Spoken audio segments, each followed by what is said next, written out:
EU leaders have admitted in a statement that a lack of trust with America could affect the fight against terrorism.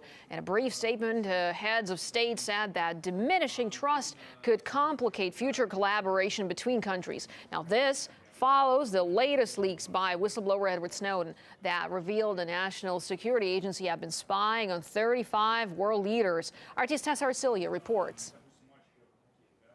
In the latest document that Edward Snowden had provided The Guardian, we do see some more insight into the process of how this global surveillance was actually working. The fact that it had spied on the 35 world leaders is one side of the matter. On the other hand, it had also encouraged senior officials belonging to departments such as the White House, the State Department, or the Pentagon to share their contacts with them, encouraging them to give phone numbers of these people that they wanted to spy on and put them on this surveillance list. And also, what's interesting that came out of this document is also the fact that it was acknowledged that the eavesdropping, the listening in on these hundreds of people, 35 world leaders, actually did not produce much. It produced, quote unquote, little reportable intelligence. And also it's had some very real consequences already going up to the legislative level in the EU, for example, with the Parliament backing new rules to restrict the flow of data to the United States, and also MEPs now calling for a suspension of US-EU bank deal talks. Now, for more on this, let's now bring in former UN diplomat Laura Van Oost, who's live for us from Belgium. Mr. Van Oost, thank you so much for joining us here on RT. Well, it looks like Europeans are making strong statements there, but when do you think they'll start switching from words to action? Well, of course, the situation is quite historic in its proportions. This scandal is, there's nothing comparable in recent history. So what I'm saying is, so far, my guess is, if history is any lesson on the EU, they will not take any real measures. It will remain statements meant for public opinion.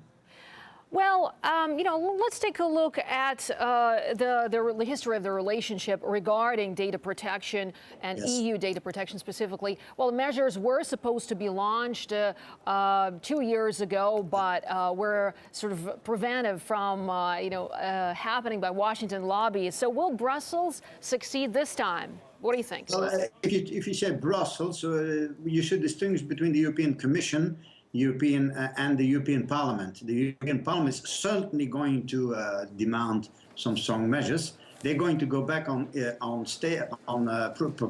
propositions that they made in the past, and they're going to say this has to change. I mean, there is also talk about ending the SWIFT banking agreement with the US, the cooperation on banking issues.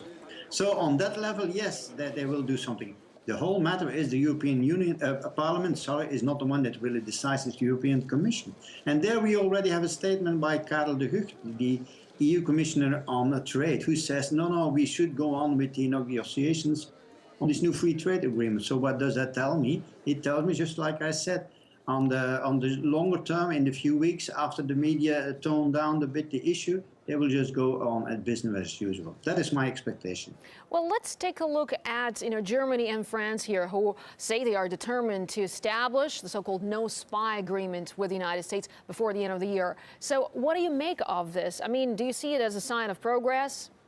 No, absolutely not. What is this? You catch an ally spying on you and say, well, we need a no-spy agreement. No, what you do is you take measures, just like what Brazil has proposed on the 24th September in the UN General Assembly. If they really mean business, France and Germany, then they will say, oh, what Dilma Rousseff, President of Brazil, proposed on the 24th September, that's a good idea, these 5 principles of having another kind of internet. Now, that is something that so far they have not done yet. On the contrary, the statements by the Brazilian president have been downplayed entirely in the Western media. Okay, well, how can any kind of scaling back in cooperation work, taking into account that many European intelligence agencies collaborate closely with the NSA?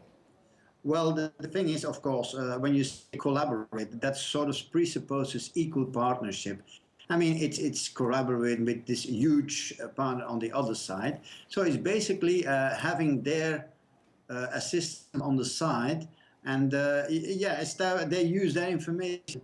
There's another element there that is not, the scandal is now about what the US is doing, but so far as I can tell, the European member states, their own intelligence agencies in my country, in Belgium, in France, in Germany, are also doing this kind of spying. So we have not seen the end of this scandal yet. Well, looking at the situation that we have here at hand, as we can see, the NSA leaks have upset a number of European states and U.S. allies. So where does that, in your opinion, leave the United States? Well, the thing is, the economic and political dominance of the US is waning anyway, even before this scandal. And what this is doing is even, accelerating this process. I mean, the US may be militarily the ruler #1 in the world for many years to come, but they are losing ground on the economic issues everywhere. I mean, why? I mean, their problem is not that they are spying. Their problem is, as far as they see it, that they have been caught at spying. No, that's another matter altogether. The thing is, why do they do that? Well, not to chase terrorists. They do that for economic reasons. They want to know what Europe is going to do towards the BRICS countries, toward Asia, toward Africa. They are afraid that they are losing ground. If you see that the Pacific Trade Agreement is not working out, so yes, they have a big problem. All right, Lotte Van Oost, former UN diplomat, thank you so much for sharing your views with us here on RT.